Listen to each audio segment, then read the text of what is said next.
bonequinha dormindo, chupando o vento. Uma das atividades mais perigosas que existem. É lindo, ele não tem chupeta, não gosta de chupeta, mas chupa o vento toda hora. Outro mergulhador que não era eu para entrar. Toca ali a bochechinha. Nessas cavernas tão distantes, entrava por um buraquinho e era Tadinho, não tem chupetinha. A mãe dele não compra chupeta para ele. Aí ele chupa o vento. 30% de técnica e 70% de cabeça. Viram? Quem quiser mandar chupeta aqui para casa pode mandar. Valeu,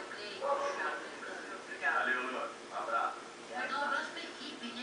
O Júnior, o Fabinho Chupa. Brandão, o Claudinho Carneiro e o Daniel. Lateral, Moraes. Viram? Ele me escuta e me entende. Tchau.